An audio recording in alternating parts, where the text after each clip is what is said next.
Imagine this. You're standing in a room full of people. Laughter erupts around you. Conversations swirl like a river of noise, and everyone seems perfectly content swimming in the current. But you feel like you're drowning. Not because you don't understand what they're saying, not because you lack social skills or charm, but because something deeper inside you recoils at the shallowness of it all. Every joke feels hollow. Every topic feels trivial. Every smile feels like a performance masking the terrifying emptiness beneath. You leave early, and on the drive home, a thought pierces through your mind like a blade. Am I broken, or is everyone else asleep? Why the most intelligent people often escape social life. This isn't about arrogance or superiority. It's about resonance, the search for meaning, depth, and authenticity in a world that often prefers simplicity over complexity. And at the heart of this exploration lies the timeless wisdom of Carl Jung, whose insights into the human psyche continue to reveal why solitude is not isolation but transformation. Before we begin, take a moment to subscribe to this channel, leave your like, and share this video with those who, like you, seek deeper understanding, because what we're about to uncover may change the way you see intelligence, solitude, and the human need for connection. And stay until the end, because the last revelation is perhaps the most powerful one that might forever shift your perception of loneliness and the inner world of the mind. This is not a rare experience. This is the daily reality for countless individuals whose minds operate at frequencies the world was never designed to accommodate. They are the architects of silence, the scholars of solitude, the exiles of their own brilliance, and society looks at them with suspicion, labeling them antisocial, arrogant, disconnected, never once asking the more disturbing question, what if they see something we refuse to acknowledge? Carl Jung understood this paradox intimately. He recognized that the most intelligent among us are not fleeing from human connection, they are fleeing from its counterfeit. They withdraw, not because they hate people, but because they crave authenticity in a world that worships pretense. Their solitude is not coldness, it is hunger. A hunger so profound that the superficial interactions most people survive on feel like poison to them. But here's where it gets unsettling. What if intelligence itself is a kind of curse? What if the very depth that allows you to perceive truth also alienates you from those who cannot or will not see it? What if your capacity for understanding has made you fundamentally incompatible with the social structures designed for simpler minds? Think about the last time you tried to explain something that mattered deeply to you. An idea, a realization, a connection between seemingly unrelated concepts that suddenly illuminated everything. And think about the blank stares that met your words, the polite nods, masking incomprehension, the subtle shift in posture that said, "Please stop talking." In that moment, you didn't just feel misunderstood, you felt erased, because when your deepest thoughts cannot be shared, do they even exist in the eyes of others? This is the great loneliness Jung wrote about, not the absence of people, but the absence of recognition. The intelligent person stands in a crowd and feels more isolated than if they were stranded on a mountain peak. Because at least on the mountain, the solitude is honest. In the crowd, it masquerades as belonging while quietly suffocating the soul. So why does this happen? Why are the most perceptive among us also the most isolated? Is it because they choose exile, or because exile chooses them? Is their retreat an act of self-preservation, or is it evidence of a deeper wound, a fracture between how their minds work and how the world demands they live? Jung suggested something radical, that this withdrawal is not pathology but evolution, that the intelligent escape social life not to abandon humanity, but to find it at a depth most people never dare to explore. Their solitude becomes a laboratory where consciousness expands, where the pretenses of society dissolve, and where truth uncomfortable, unfiltered, and undeniable finally has room to breathe. But if this is true, then we must ask the most disturbing question of all. What does their escape reveal about the rest of us? What does it say about a society where the wisest feel most alienated? And more urgently, what do they discover in that solitude that makes returning to ordinary life feel impossible? The answer lies not in the surface explanations we tell ourselves about introversion or social anxiety. It lies deeper in the architecture of consciousness itself. in the hidden mechanisms that separate those who think from those who merely react, and in the terrifying realization that intelligence, when profound enough, doesn't just change how you see the world, it changes whether you can live in it at all. This is not a story about antisocial behavior. This is a story about what happens when the mind grows too large for the cage society builds around it. The problem begins not with people, but with perception. Jung believed that the psyche operates on multiple levels, the conscious mind we present to the world, and the vast, churning unconscious beneath it. For most people, this unconscious remains largely unexplored, a dark basement they occasionally visit but never truly inhabit. But for the highly intelligent, the unconscious is not a basement. It is a cathedral. And once you've seen its architecture, once you've walked its halls and heard the echoes of archetypal truths reverberating through your being, the surface world begins to feel unbearably small. This is what Jung called the voice of the self, the deeper, authentic core of who we are. For those with heightened intellect, this voice doesn't whisper, it roars. It constantly reminds them of the gap between their inner complexity and the outer simplicity of social norms. Every small-talk conversation becomes a violence against their nature. Every forced smile feels like a betrayal of the soul screaming beneath it. But why does society demand this betrayal? Because civilization is built on conformity, not authenticity. It requires that we suppress our depths to maintain social cohesion. We learn early that expressing our true thoughts, our darkest questions, our most profound observations, our uncomfortable truths, makes others uncomfortable. So we edit ourselves. We dumb down our language. We laugh at jokes we don't find funny. We nod at opinions we find intellectually repulsive. And slowly, the self Jung spoke of withers in the darkness. Jung often wrote about individuation, the process of becoming who we truly are, by integrating the conscious and unconscious parts of our being. For intelligent individuals, this process demands time alone, not because they reject the world, but because they must first understand themselves to engage with it meaningfully. Solitude becomes not a prison, but a workshop of the soul, a sacred space where thoughts mature, ideas form, and insights are born. But here's the hidden problem. Society interprets this withdrawal as pathology. When an intelligent person steps back from social life, they are labeled antisocial, arrogant, or emotionally stunted. The culture diagnoses their depth as dysfunction. Their need for meaning becomes overthinking. Their hunger for authentic connection becomes inability to connect. And so, the intelligent person faces a cruel choice: pretend to be shallower than you are, or accept exile. Nietzsche understood this tension when he wrote about the herd mentality, the way society rewards conformity and punishes those who think independently. He saw that most people seek comfort in the collective, finding safety in shared delusions and agreed-upon lies. But the philosopher, the true thinker, cannot participate in this collective dream without feeling like they're dying inside.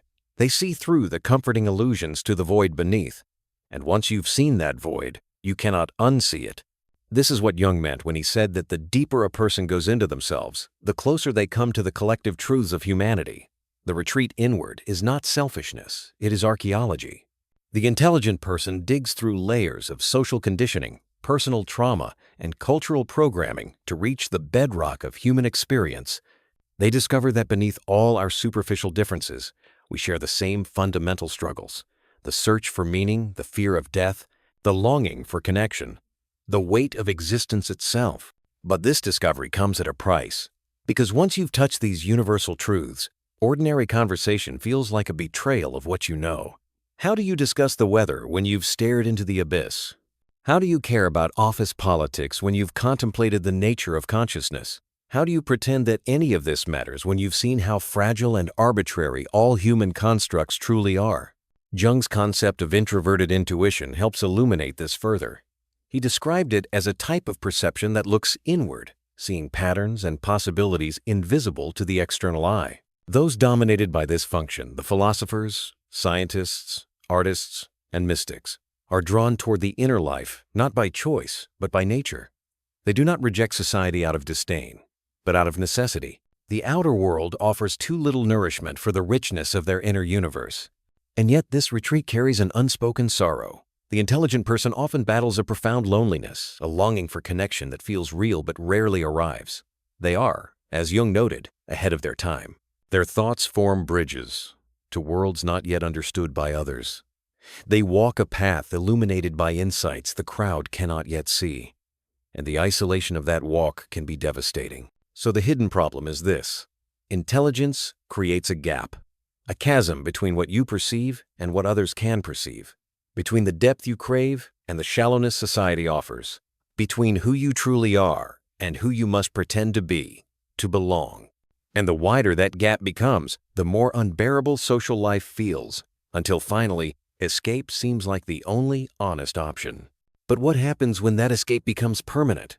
When the gap widens so far that return becomes impossible? The consequences of this divide are not immediately visible. They don't announce themselves with drama or crisis. Instead, they accumulate quietly, like sediment at the bottom of a river, slowly changing the landscape of the soul.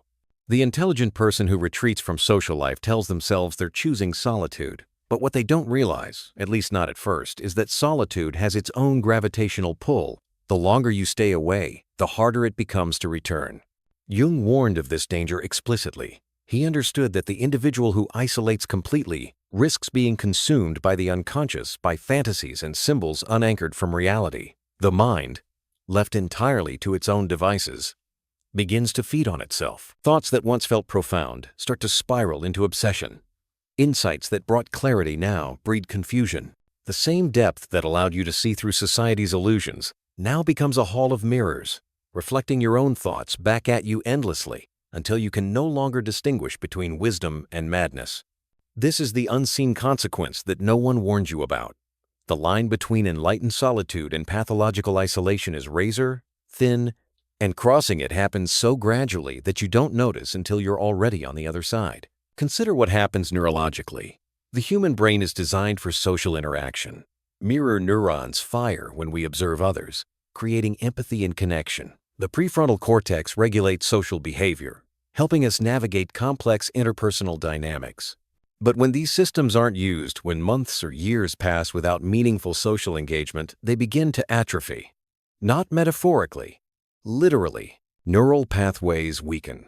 Social skills that once felt natural now feel foreign. The anxiety that initially drove you into solitude now intensifies, creating a feedback loop.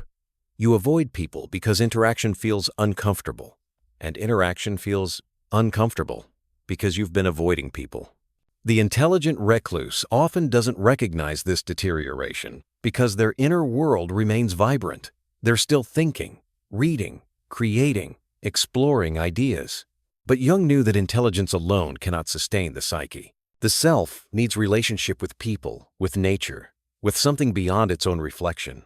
Without these connections, even the brightest mind begins to warp under the weight of its own intensity. There's another consequence, more subtle but equally devastating: the loss of calibration. In society, other people serve as mirrors, reflecting back to us how our ideas land, whether our perceptions align with reality, if our emotional responses are proportionate. When you remove yourself from this feedback loop, you lose the ability to gauge yourself accurately.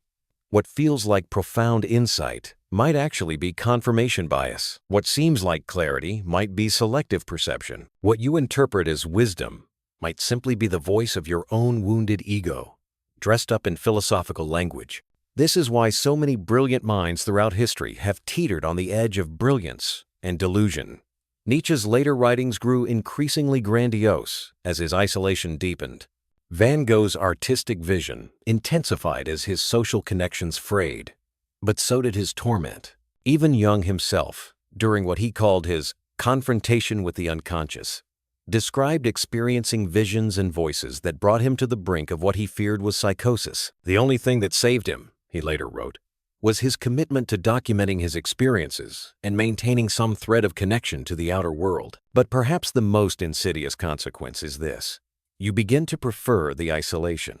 The intelligent person discovers that solitude protects them from the pain of being misunderstood. It shields them from the exhaustion of translating their thoughts into language others can digest. It offers the comfort of never having to watch their deepest ideas bounce off blank stares. And so what began as an escape becomes a refuge. What started as self-preservation transforms into self-imprisonment. Jung called this the shadow side of introversion, the way protective withdrawal can curdle into defensive superiority. The intelligent recluse begins to tell themselves a story. I'm not avoiding people because I'm afraid or hurt. I'm avoiding them because they're beneath me, because their concerns are trivial and their thoughts are shallow, because I've outgrown the need for human connection. This is the ego's final defense mechanism, and it's devastatingly effective because it contains a grain of truth. Many social interactions are shallow. Most conversations do avoid depth. The majority of people are more comfortable with distraction than contemplation. But the moment you use these observations to justify total withdrawal, you've crossed from honest perception into protective delusion. Because here's what the isolated mind forgets. Those shallow people you're avoiding are also struggling with meaning, also wrestling with fear, also longing for connection. They just express it differently. And by retreating into your tower of intellectual superiority, you've cut yourself off not just from their limitations, but from their humanity, and in doing so, from your own. The ultimate unseen consequence, then, is the gradual fossilization of the heart. Your mind continues to expand, but your capacity for empathy, for genuine feeling, for the messy vulnerability that real connection requires, these begin to calcify. You become what Jung feared most, a brilliant intellect with a dead soul, a person who understands everything but feels nothing, a mind so vast it has no room left for love. And the cruelest irony? You won't even notice it happening, because intelligence is excellent at justifying its own isolation. It will construct elaborate philosophical frameworks to explain why connection doesn't matter, why solitude is superior, why you've transcended the need for others. And you'll believe these frameworks completely, right up until the moment you realize you've been lying to yourself all along. But what if there's another way? What if the escape doesn't have to end in exile? The rebellion begins not with action, but with recognition. You must first see the cage before you can escape it. And the cage, paradoxically, is one you've built yourself brick by brick, thought by thought, justified retreat by justified retreat. The intelligent person tells themselves they're choosing solitude. But what if solitude has been choosing them? What if your escape from society isn't freedom at all, but the most sophisticated form of self-imprisonment? Jung spoke of what he called the transcendent function, the psyche's natural ability to integrate opposites and create something new from their tension. For the isolated intellect, this means recognizing that the choice between solitude and society is a false dichotomy. The real rebellion is refusing to choose at all. It's learning to hold both truths simultaneously, that you need depth and that you need connection, that solitude nourishes you and that isolation starves you, that your intelligence is a gift and that it can become a prison. The first act of rebellion is brutal honesty. You must ask yourself the questions you've been avoiding. Am I alone because I'm seeking truth, or because I'm avoiding pain? Is my solitude sacred space, or is it a hiding place? Do I retreat to think more deeply, or to avoid feeling more deeply? These questions have no comfortable answers, and that's precisely why they matter. Jung believed that growth happens at the edge of discomfort, in the space where your carefully constructed narratives about yourself begin to crack. Consider the rhythm of the natural world. The moon doesn't choose between light and darkness. It cycles through both. The seasons don't privilege summer over winter. Each has its necessary place. Even your own breath operates on a rhythm.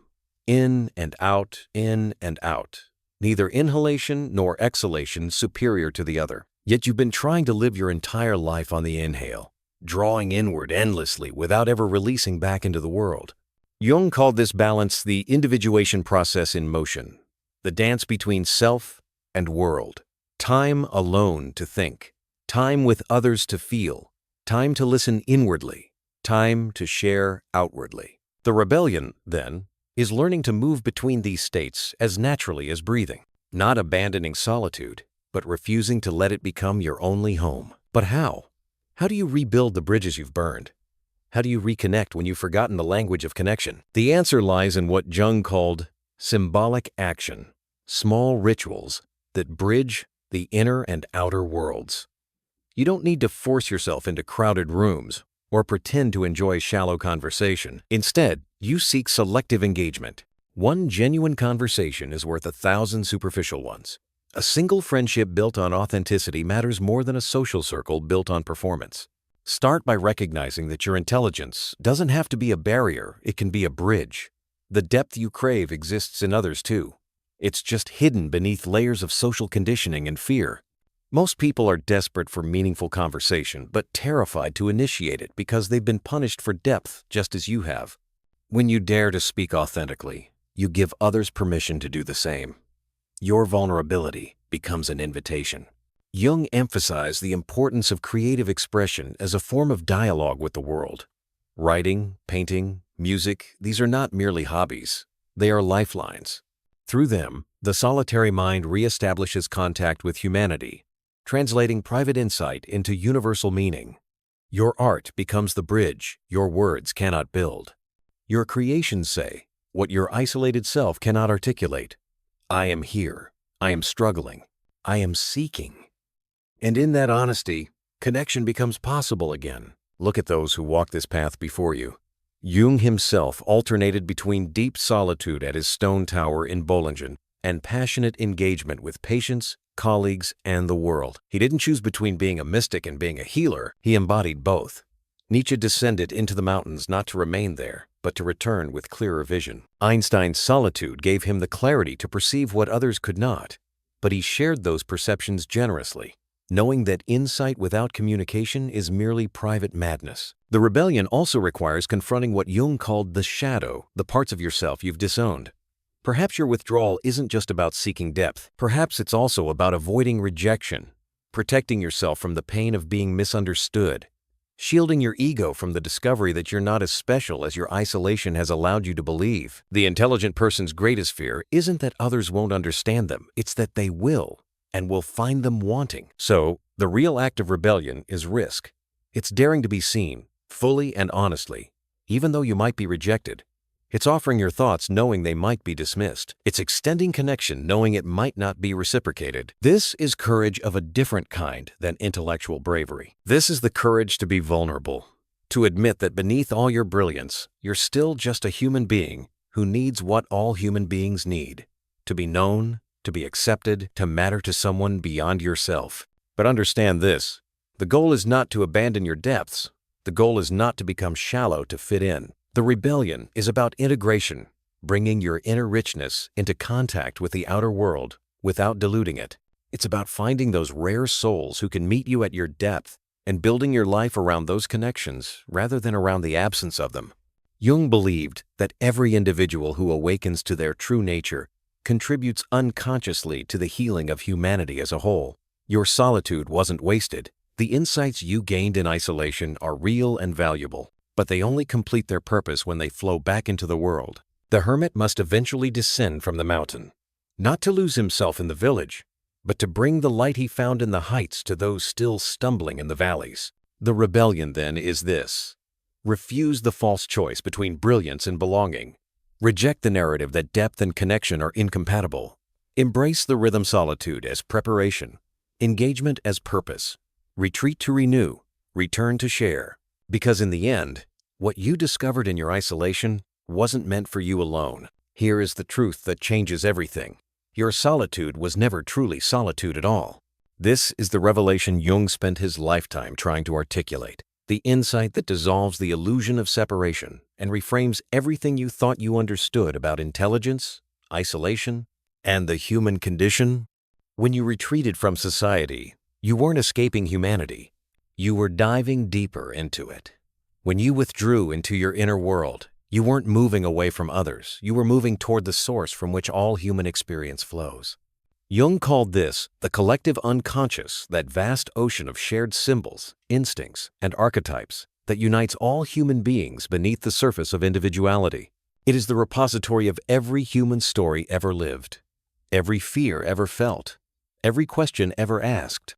And when the intelligent person descends into solitude, when they journey deep enough into their own psyche, they eventually break through the floor of personal experience and find themselves standing in this timeless, universal realm. This is why your private struggles feel so profound. They aren't just yours. The loneliness you experience is the loneliness that has echoed through every sensitive soul across history. The hunger for meaning you feel is the same hunger that drove Socrates to question, Buddha to seek, Jung himself to explore. The pain of being misunderstood isn't personal failure. It's participation in the eternal human drama of the individual versus the collective, depth versus surface, truth versus comfort. When you understand this, everything shifts. Your isolation transforms from punishment into pilgrimage. Your withdrawal from society reveals itself as what it always was, a descent into the depths so that you might retrieve something valuable to bring back. You are not escaping. You are excavating. You are not abandoning humanity. You are doing the deep work that most people are too frightened to attempt. Jung believed that the psyche is always seeking wholeness, always moving toward integration. Your intelligence didn't separate you from others as punishment. It volunteered you for a specific role in the collective evolution of consciousness. You are one of those who must go deeper, who must face the shadow, who must wrestle with the archetypes and bring back reports from the frontier of human understanding. This is why solitude feels both painful and necessary. You're not broken for needing it. You're responding to a calling most people never hear. The wise ones throughout history, the mystics, philosophers, artists, and visionaries, all understood this rhythm. Retreat, transform, return. They withdrew not to escape their humanity, but to discover it at its deepest level. And then, crucially, they came back to share what they found. Think about what this means for how you've been living. If you've been using your intelligence as justification for permanent exile, you've misunderstood its purpose. If you've been wearing your isolation as a badge of superiority, you've mistaken the journey for the destination. Your solitude was meant to be a cocoon, not a coffin. A place of transformation, not termination. The ultimate truth is this: you were never meant to stay in the cave. You were meant to descend into it, face what lurks there, integrate what you find, and then emerge changed, not to return to society as it is, but to help transform it into what it could be. Your intelligence doesn't make you better than others. It makes you responsible to them. This is the privilege and the burden Jung spoke of. Those who see more are obligated to illuminate more. Those who understand deeply must share deeply, not by dumbing down your insights to fit into small talk, but by finding the ways through art, through writing, through selective meaningful connection, through your work, through how you live, to embody what you've learned and let it ripple outward. Because here's the final realization that completes the circle. The connection you've been seeking all along wasn't with other people as they appear on the surface. It was with the deeper humanity that lives in all of us, hidden beneath the masks and performances. And the only way to reach that depth in others is to first have found it in yourself. Your solitude was the price of admission to genuine connection. When you meet someone now, after your journey through isolation, you don't just see their social persona. You see the archetypes moving through them. You recognize the hero's journey in their struggles, the shadow in their denials, the self trying to emerge from beneath their conditioning. You see them as Jung saw his patients, not as problems to be fixed, but as souls in the process of becoming. And in that seeing, real connection becomes possible for the first time. This changes what connection means. You no longer need crowds to feel less alone. You no longer need constant interaction to validate your existence. Instead, you seek quality over quantity, depth over breadth, a single conversation that touches the collective unconscious, that acknowledges the shared human struggle, that honors both your depth and theirs. This becomes more nourishing than 1,000 superficial encounters. And here's the paradox that completes Jung's vision. The more deeply you individuate, the more you become yourself, the more connected you become to all of humanity. Because at the core of your unique self, beneath all the personal psychology and individual circumstances, you find the universal. The archetypes don't belong to you, they flow through you. Your deepest thoughts aren't yours alone. They're expressions of the collective wisdom trying to birth itself into consciousness through your particular form.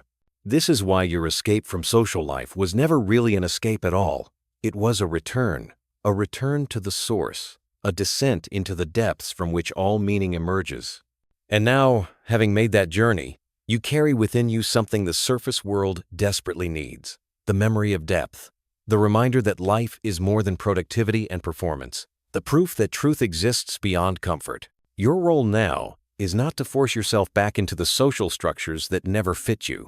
It's to build new structures, or to find the others who are also building, or simply to exist as a living example that another way is possible. Every time you choose authenticity over performance, you create a small opening in the collective. Every time you speak a truth that matters, you give someone else permission to do the same. Every time you honor your need for depth while remaining engaged with the world, you demonstrate the integration Jung believed was possible. The most powerful realization, then, is this: you are not alone in your aloneness. Your isolation connects you to every seeker who ever lived.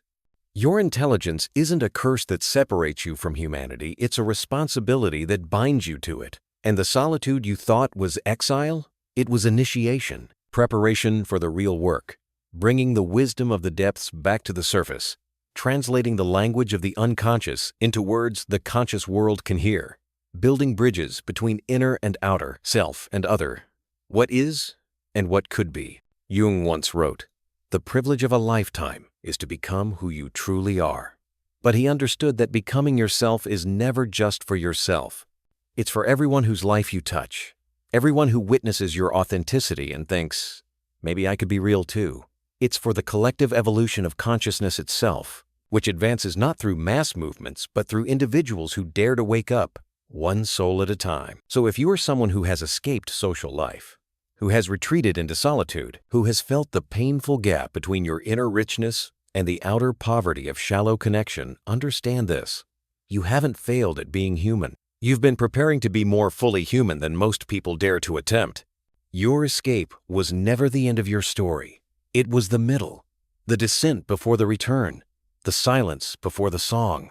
And now, having touched the depths, having faced the shadow, having heard the voice of the self echoing in the vast cathedral of your inner world, now comes the most important part: coming back. Not to lose what you found, but to give it away. Not to abandon your depths, but to share them. Not to become shallow, but to help others discover that they too have depths they've never explored. This is the ultimate truth Jung spent his life revealing. Connection begins within, but it doesn't end there. Solitude is not the destination, it's the forge where the spirit is tempered, the crucible where transformation occurs, the sacred preparation for meaningful return. You descended into yourself to discover you were never separate from anyone else. You withdrew from humanity to find the essence of what makes us all human. You escaped social life to learn what genuine connection actually means. And now you know. The loneliness was never punishment. It was preparation. The isolation was never exile. It was education. The escape was never permanent. It was necessary. You have traveled to the depths and survived. You have faced the vastness of your own mind and integrated what you found there. You have done the hard work of becoming real in a world that rewards pretense. Now comes the hardest and most beautiful work of all: living that truth in the world, not by forcing yourself into spaces that don't honor your depth, but by creating and finding spaces that do, not by abandoning your intelligence, but by putting it in service of something larger than yourself, not by rejecting solitude, but by learning the rhythm, retreat and return, silence and speech, inner and outer, one breath and the next. Because in the end, the most intelligent people don't escape social life. They transform it, one authentic moment at a time, one genuine connection at a time, one courageous act of depth at a time. And in doing so, they don't just save themselves. They illumine the path for everyone still stumbling in the darkness, wondering if there's more to life than what they've been told. There is. You found it. Now show them.